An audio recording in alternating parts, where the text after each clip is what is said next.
आइए खबर देखिए, उसके बाद अपने एक्सपर्ट के पास आपको ले चलता हूं। पाकिस्तान को लेकर आर्मी चीफ का बड़ा बयान, पाकिस्तान से जल्द ही दोबारा युद्ध संभव। आर्मी चीफ ने कहा युद्ध के मुताबिक तैयारी करनी होगी। जनरल उपेंद्र द्विवेदी ने कहा ऑपरेशन सिंदूर में सरकार ने सेना को फ्री हैंड दिया था, सरकार की तरफ से सेना को फ्री हैंड दिया गया था। जनरल उपेंद्र द्विवेदी ने कहा कि हमको युद्ध के मुताबिक तैयारी करनी होगी और दोबारा जल्द ही पाकिस्तान के साथ युद्ध संभव। एयर मार्शल पी के श्रीवास्तव, जनरल सिन्हा दोनों मेरे साथ यहां स्टूडियो में मौजूद हैं। ये जब कहा जाता है यूं ही नहीं कहा जाता, ये हमेशा सेना को तो मालूम है कि उसको हमेशा अपने आप को तैयार रखना है, लेकिन जब ये संदेश आकर दिया जाए, जब ये मालूम हो कि ये संदेश सिविलियंस तक भी पहुंचेगा और अक्रॉस द बॉर्डर भी पहुंचेगा, पूरी दुनिया तक पहुंचेगा, तो उसके मायने होते हैं। इस समय ये बात क्यों कही गई है सर? बिल्कुल सही दिन आपने पकड़ा, बिल्कुल सही बात पकड़ी है। अगर सेनाध्यक्ष, क्योंकि सेना हमेशा सतर्क और सजग रहती है एक दुश्मन को टक्कर देने के लिए और उनको मात देने के लिए, लेकिन अगर ये चीज पब्लिक स्पेस में आ रही है, इसका मतलब देश को भी तैयार होना पड़ेगा, ये देशवासियों को भी तैयार होना पड़ेगा। और जब देश किसी युद्ध के लिए तैयार होता है तो देशवासियों को त्याग के लिए भी तैयार करना पड़ेगा, आप सबको तैयार होना पड़ेगा।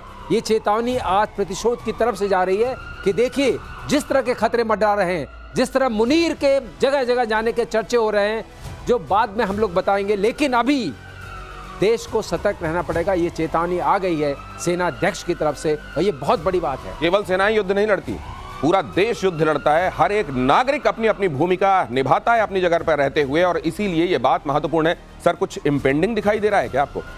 देखिए, ये तो सबको पता है कि ऑपरेशन सिंदूर थमा है, रुका नहीं है, ये जारी है, केवल फॉर टाइम बीइंग पॉज्ड। उसका मेन कारण ये है कि जो हम देखते हैं जिस तरह से, और वो जो चीजें आप देख रहे हैं कि इसमें कोई आग में घी भी डाल रहा है, कोई पीछे खड़ा भी है। धीरे धीरे आप चीज शायद बताएंगे, आज बहुत सारी चीजें आई हैं जो कि एक बाहर का बहुत बड़ा ताकत इसके पीछे खड़ा हुआ दिखाई देता है और उसकी क्या परिस्थितियां। इसलिए ये कहा जा रहा है कि ये रुका है, थमा है, रुका नहीं है।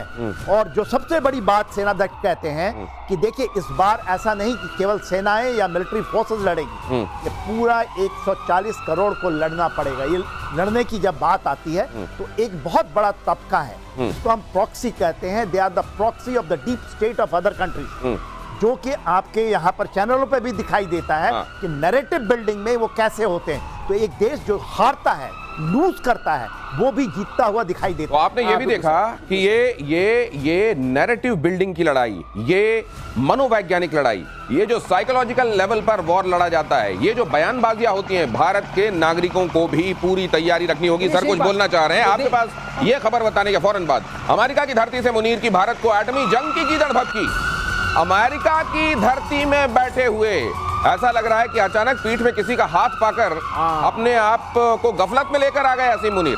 सिंधु जल संधि को लेकर भारत पर 10 मिसाइलों से हमला करने की धमकी, समझौता स्थगित करने से पाकिस्तान को बड़ा खतरा। मुनीर ने कहा 25 करोड़ लोगों पर भुखमरी का खतरा, अगर हम डूबेंगे तो आधी दुनिया को साथ ले जाएंगे, मुनीर ने यह भी कहा। अब जरा समझ लीजिए कि ये क्यों कहा जा रहा है और इसके मायने क्या है। इनके मुनीर की बात सुनिए, हम साथ जाएंगे तो आधी दुनिया को लेके जाएंगे। और ट्रम्प क्या कह रहे थे कि मैंने 2 देशों के बीच में न्यूक्लियर वॉर बचा लिया है। तो ये एक तरीके से ट्रम्प ने जो हाथ रखा है, जो इंजेक्शन दिया है ट्रम्प ने, उसके बेसिस पे बोल रहे हैं कि ट्रम्प ने कितना बड़ा काम किया है, इनको नोबेल पीस प्राइज मिलना ही चाहिए। ये भी एक तरीका है नोबेल पीस प्राइज को दिलाने का और कहने का कि मैं तो तैयार था, चाहे कोई तैयारी नहीं हो। लेकिन एक बात और बताते हैं जो होता है, हमारे सेनाध्यक्ष क्यों बोल रहे हैं, वो इसलिए बोल रहे हैं, उन्होंने एक बात और बोली थी कि इस बार जो लड़ाई होगी उसमें इंफॉर्मेशन वॉरियर्स की भी जरूरत पड़ेगी।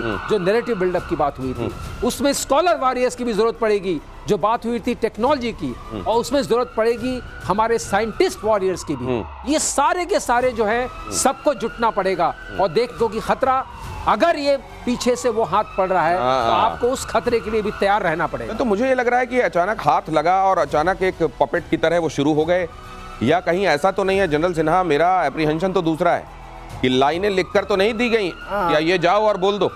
एब्सोल्युटली। देखिए, जो भी जानता है, जो हम लोग सामरिक तरीके से चीज़ों को देखते हैं, जो पाकिस्तान है वो एक फ्रंटलाइन स्टेट, फ्रंटलाइन स्टेट था, रहेगा और आने वाले सदियों तक रहेगा। और किसका फ्रंटलाइन स्टेट है? जैसे ही यूक्रेन फ्रंटलाइन स्टेट है, आप शक्ति की जो बात होती है वो हरदम रहेगा।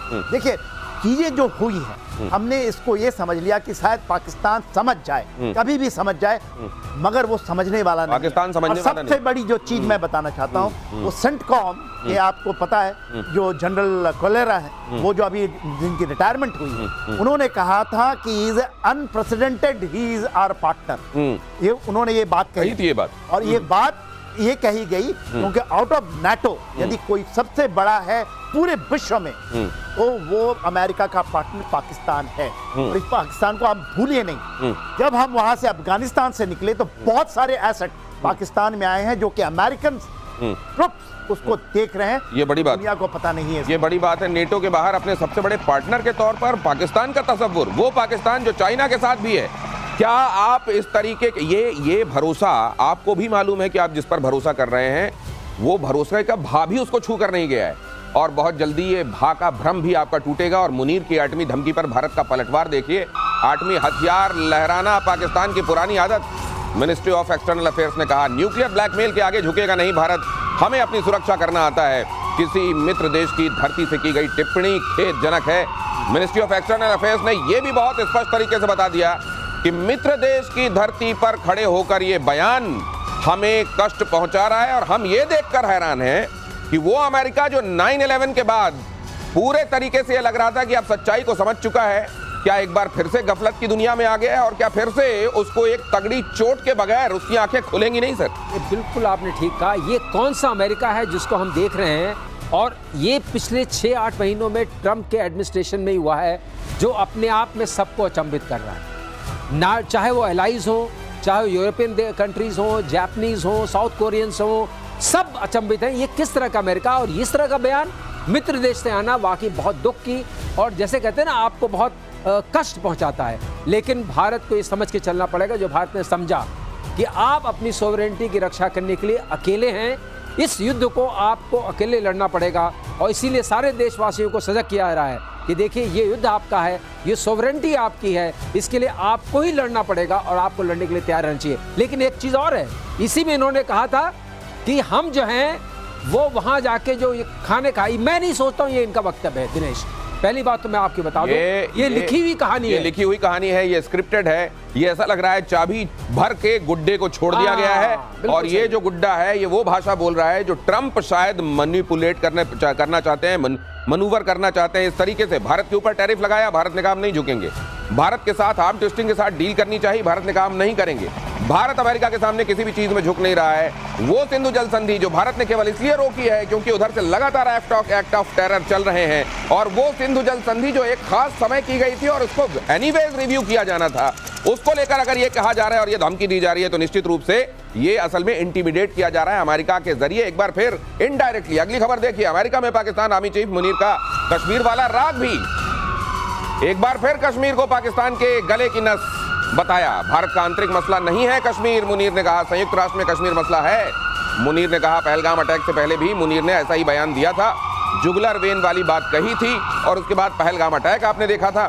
असीम मुनीर को जैसे ही थोड़ा सा पंप लेके कोई जैसे साइकिल में हवा भरता है, वैसे ही जैसे ट्रंप ने हवा भरी है, असीम मुनीर फिर से वो लाइनें बोलने लगे हैं जो उनसे बुलवाई जानी चाहते हैं। अब ये, लेकिन ये जाहिर है दुनिया समझ चुकी है कि अगर आग लगेगी तो केवल ये दुनिया, ये कनेक्टेड वर्ल्ड है, किसी एक जगह आग नहीं लगती है, वो आग धीरे धीरे धीरे धीरे सबको अपनी जद में लेती है।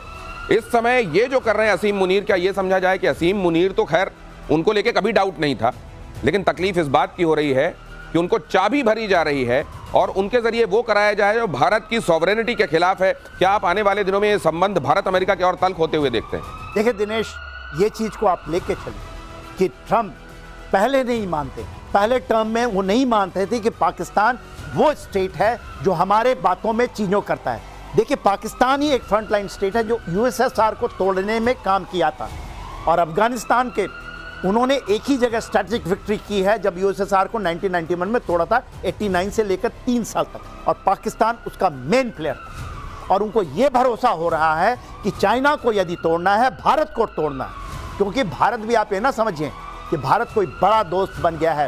ये 20 साल में कोई ऐसी दोस्ती नहीं है। स्ट्रैटेजिकली चाइना से ज़्यादा वो मानते हैं कि भारत उनके लिए सरदर्द बनेगा आज से 20 साल बाद। ये आप जाके पढ़िए, डॉक्ट्रिन पढ़िए, यदि वहाँ के उनके अमेरिका के डॉक्ट्रिन में क्लियरिटी है सेंटकॉम के अंदर। सेंटकॉम देखता है अफगानिस्तान, पाकिस्तान और वेस्ट एशिया को। जो उनका इंडो पैसिफिक कमांड है वो देखता है भारत को, नेपाल को, भूटान को, बांग्लादेश को। और वहां पर सेंट मार्टिन आइलैंड के ऊपर में आपने सुना होगा लड़ाई, क्योंकि वहां पर वो अपना बेस बनाना चाहते हैं। अभी वो बेस बनाना चाहते हैं पाकिस्तान के अंदर, कराची में। वो चाहते हैं कि वो बेस बने, मगर वो अपने एसेट को नहीं कहेंगे, क्योंकि डिगोगासिया उनके पास में है। वो चाहते हैं कि इनकी नेवी और वो पूरा का पूरा लाल सागर और जो इंडियन ओशन रीजन है उसके अंदर वो कार्रवाई करे, जो कि चाइना के सर पे पीठ में बहुत बड़ा छुरा होगा। और देखिए, गोदार को यदि डिफीट करना है तो ये इनकी बड़ी गेम प्लान है, और ये गेम प्लान एब्सोल्युटली क्लियर है। और हमारे मिलिट्री सर्कल में ये एब्सोल्युटली क्लियर है कि यही चीज है। हम भले बोले ना, पर हमारी निगाहें पूरी हम समझ रहे हैं ये स्ट्रैटेजी क्या है और किस तरीके से। जैसे ही कोई थ्रेट, एक लंबी लकीर खींचो अपनी, हमने कब मना किया है? दूसरे की लकीर को मिटाकर अपनी लकीर लंबी करने की जो मानसिकता अमेरिका की रही है, यूएसएसआर को तोड़ने से लेकर, वहां भी मोहरा बना, पाकिस्तान किसी ना किसी भूमिका में वहां रहा, यहां चाइना और खास तौर से हिंदुस्तान को तोड़ने के मिशन में ये ट्रंप के मोहरे बन रहे हैं। ये है पूरी कहानी जो जनरल सिन्हा आपको बताना चाह रहे हैं। अगली बात जो मार्शल श्रीवास्तव कह रहे हैं, उससे पहले ट्रंप के मिशन मुनीर को लेकर बड़ा खुलासा देख लीजिए। अरब सागर में पाकिस्तान नौसेना की तैनाती चाहते हैं ट्रंप। ईरान के करीबी इलाके में तैनाती, पाकिस्तान नौसेना की तैनाती, हूतियों के हमले से प्रभावित इलाके में रहे पाकिस्तान की सेना। अब ये किस तरीके का शक्ति संतुलन है, ये किस तरीके की इनकी स्ट्रैटेजी है? ट्रंप की जो स्ट्रैटेजी इस वक्त चल रही है दिनेश, वो ये है कि अपना कोई अमेरिकन कहीं भी उसको नुकसान न पहुंचे। तो ये जो अरेबियन सागर और जो रेड सी की हम बात कर रहे थे, वहां पर चाहते हैं कि पाकिस्तानी सेना जाए और वहाँ हूतीज वगैरह के खिलाफ जो है उसको संरक्षण देने के लिए वो काम आए। तो मतलब अब हम लोग जो पहले कहते थे प्रतिशोध में कि इसने जो लंच खिलाया है अब पूरा उसका बदला लेगा, तो मरे तो पाकिस्तानी मरे, अमेरिकन को कुछ नहीं होना चाहिए। और ये उनके सिपा सालार मतलब हूतियों के खिलाफ तैनाती है, ये तैनाती है, पाकिस्तानियों की तैनाती है, पाकिस्तानियों की तैनाती। वो हूती जो असल में प्रॉक्सी है, उम्मा की बात जो ब्रदरहुड की बात होती है, वो असल में यहाँ पर इनके कथित लोगों को आमने सामने कर रहा है। एक और बात है, आप टैरिफ से नहीं माने, आपने टैरिफ कहा कि आपने 50% लगाया, ठीक है, आप उसको लेके अभी एडजस्ट कर रहे हैं, बहुत सारी बातें हो रही हैं, इन्होंने थ्रेट दिया, टैरिफ प्लस थ्रेट। और अब 15 अगस्त को इनकी पुतिन के साथ मीटिंग हो रही है, इस बीच में आपके साथ भी मीटिंग का एक प्लान है उसके बाद। तो ये पूरा माहौल बन रहा है कि अंडर प्रेशर आप अपने एग्रीकल्चरल सेक्टर को और डेयरी सेक्टर को खोल दें, जो कि इनके भी जो थिंकर्स हैं वो इनको बता रहे हैं कि ये कोई भी डेमोक्रेटिक कंट्री नहीं कर सकता है।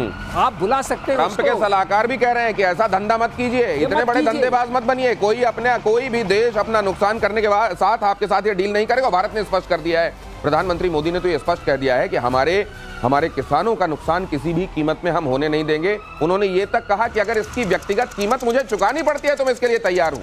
तो अगर ये भारत के प्रधानमंत्री ने कह दिया है तो ये स्पष्ट हो जाना चाहिए कि ये अब टस से मस इस बयान से भारत नहीं होगा।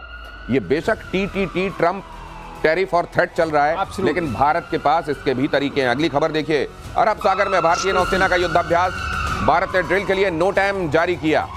ये नो टाइम जो होता है, नोटिस टू एयरमैन होता है, जिसमें स्काईज के संदर्भ में बताया जाता है कि आसमान में कोई उड़ान ना भरी जाए, इस जगह पर हम ड्रिल कर रहे हैं, यहाँ पर हमारा युद्धाभ्यास चल रहा है, अगर कोई आएगा तो कोई दुर्घटना हो सकती है। मंगलवार यानी कल तक युद्धाभ्यास जारी है। ऑपरेशन सिंदूर के बाद पहली बार ये शो ऑफ स्ट्रेंथ यहाँ पर भारत की तरफ से किया जा रहा है। तो उधर तैनातियां हो रही हैं जिसका जिक्र हम कर रहे थे, और भारत की तरफ से किया जा रहा है। जनरल सिन्हा, मैसेजिंग है इधर से भी? एब्सोल्युटली मैसेजिंग है। देखिए, इसके पहले ऑपरेशन सिंदूर के दौरान हमारी पूरी की पूरी फोटेला वहाँ लगी हुई, सेम ये जो पोरबंदर का इलाका है इसी जगह, और कराची वहाँ है, और वहाँ रही थ्रू आउट। और प्रधानमंत्री मोदी जब मिले थे नेवल चीफ को तो उन्होंने कहा एयरफोर्स और आर्मी ने तो किया काम ऑपरेशन सिंदूर, और आपकी बारी आएगी। और वही जो चीफ बोल रहे हैं वो इशारों में यही है कि आपकी बारी आएगी, और यही बारी का निशान है। और देखिए, तो सबसे बड़ा है कि हम लोग क्वाड का यही क्वाड की क्या स्थापना थी, 2005 में आई थी कॉन्सेप्ट, 2007 में ये बनी, 2017 में आकर के हम मान गए कि ठीक है क्वाड में करेंगे, मगर हमने। लेकिन अगर ये बताइए, बाकी के देश भी देख रहे होंगे ये चाबी कहाँ से भरी जा रही है और ये बयान क्यों दिए जा रहे हैं? उसके बाद मान लीजिए कोई काइनेटिक एक्शन होता है तो क्या सिर्फ भारत और पाकिस्तान के बीच महदूद होकर रह जाएगा? फिर वो वैसे नहीं रहेगा। इस पे दिनेश प्रतिक्रिया आ चुकी है। वहां के लोग भी कह रहे हैं, वहां के भी इंस्टीट्यूट्स जो हैं जो डिफेंस एनालिसिस करते हैं, हार्वर्ड में जो हैं वो भी ये कह रहे हैं कि ये गलत एक्सपेरिमेंट है, because Pakistan is not a reliable friend ally. इन्हीं ट्रंप ने बोला था पिछले अपने टर्म में कि $33 बिलियन को दे करके हमने इतना नुकसान उठाया और पाकिस्तान ने हमें चीट किया। ये वही ट्रंप हैं, वो उन लोगों ने उनको सतर्क किया है, आप आग से खेल रहे हैं, ये किसी के नहीं हुए, और ये चाइना के साथ भी लगे हुए हैं।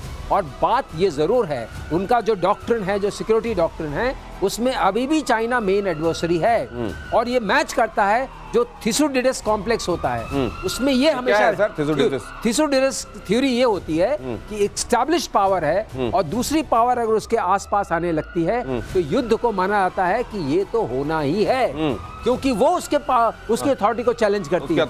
हम उस पैमाने में हम अभी काफी पीछे हैं। ये उस मामले में हम काफी पीछे, मतलब मेन एडवर्सरी तो चाइना ही है, लेकिन भारत जिस रफ्तार से उसका उदय हो रहा है और आगे बढ़ रहा है, उसकी स्पीड थर्रा रही है बहुत से मुल्कों को, और उनमें अमेरिका भी एक है। हम भी कांटे हैं। अब ये जो है ये आग, असल में आग का इस्तेमाल, ऐसी आग का इस्तेमाल जिसका अभी तक न जाने कितने बार उसने ये ट्रैक रिकॉर्ड दिया है, कितने बार ये प्रमाण दिया है दुनिया को कि वो किचन वाला फायर नहीं है, वो दुनिया भर में लग जाने वाली आग है, उसको बुझाना मुश्किल हो जाता है, आतंकवाद की आग। ऐसी आग से अपना उल्लू सीधा करना चाह रहे हैं, अपना कहीं पर कोई तापने वाली जगह को जलाना चाह रहे हैं डोनाल्ड ट्रंप, और इससे क्या उनके हाथ नहीं जलेंगे? क्या उन्होंने 9/11 नहीं झेला और क्या वो भूल चुके हैं कंप्लीटली? अगली खबर यह है, पाकिस्तान में मची तबाही का ये वीडियो है, भारतीय वायुसेना ने जारी किया वीडियो में आतंकी ठिकानों की तबाही नजर आ रही है, पाकिस्तान के एयरबेस पर अटैक का वीडियो भी दिखाई दिया।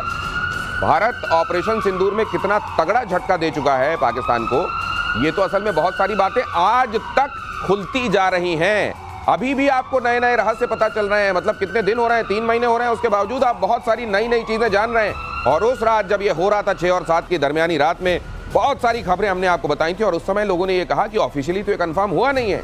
अब आपको पता चलेगा कि स्ट्रेटेजिकली बहुत सारी चीजों को ऑफिशियल सोर्सेज से, उस समय ऑफिशियल चैनल से उसी समय कंफर्म नहीं किया जा सकता। लेकिन जनरल सिन्हा, ये किधर जाता? आपको ये लग रहा है कि ब्रिंकमैनशिप है, ये है कि आओ इतना और धमकाओ, इतना और धड़काओ, ये उतने तक रहेगा या इस बार इससे बाहर कहीं बात निकल सकती है?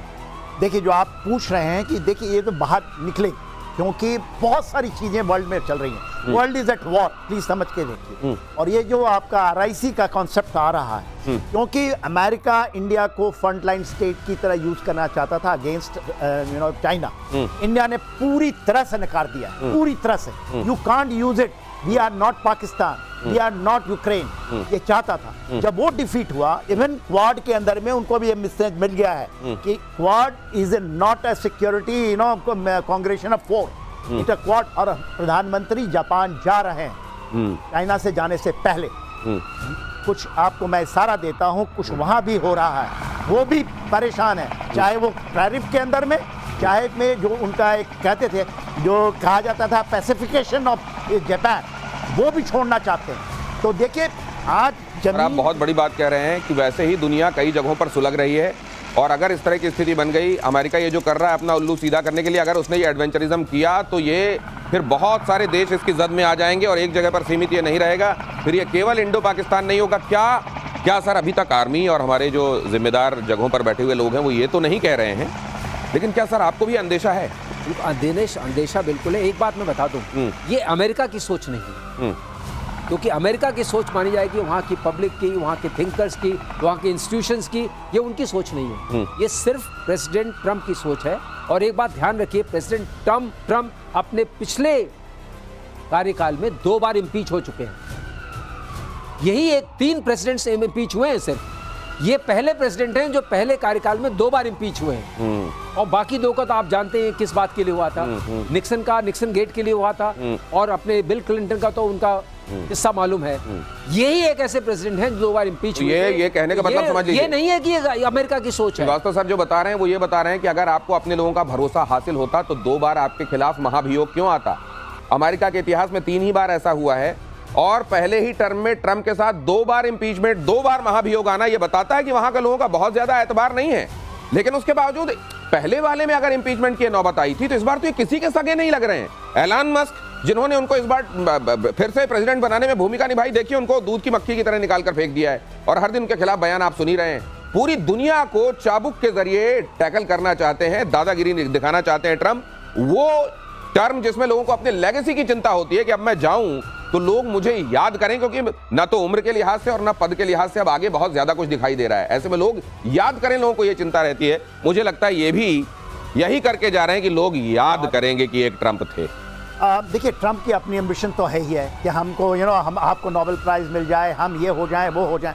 मगर ट्रंप के अलावा एक चीज़ सर, यदि आप परमिट करें तो मैं बताना चाहता हूँ। देखिए, ट्रंप पहले टर्म में पाकिस्तान के बरखिलाफ थे, ये लेके चले। हाँ। ये पूरी की पूरी जो डीप स्टेट अमेरिका की है, जिसमें पेंटागन शामिल भी है, CIA शामिल है, वो चाहता था कि पाकिस्तान और बांग्लादेश के थ्रू, चाइना के थ्रू आए और पूरे साउथ एशिया को डिस्टर्ब करें, ये करते रहे। वो फेल हो गया। सेंट मार्टिन आइलैंड का नाम हर एक नाम रखिए, क्योंकि सिथ में हमने ले लिया है और हमें नहीं होने दे रहे हैं। जो कॉरिडोर वो बनाना चाहते थे म्यांमार से लेके बांग्लादेश को, वो बनने नहीं हम दे रहे हैं। पूरे तो नॉर्थ आप ये कह रहे हैं सर, डीप स्टेट के हाथों की कठपुतली बन गए ट्रंप? बन गए। हाँ, इस ये बार अमेरिकन में, डीप इस बार स्टेट बने के हैं हाथों वो। की कठपुतली बन गए हैं। और वो आप फिर से सेंटकॉम के जो चीफ जो जा रहे हैं, जो मार्कल कोराला हैं जनरल, वो हैं मेन गेम खेलने वाले। और वो गेम खेल रहे हैं हमास के साथ, हुती के साथ, जो जितने भी आप, वो गेम खेल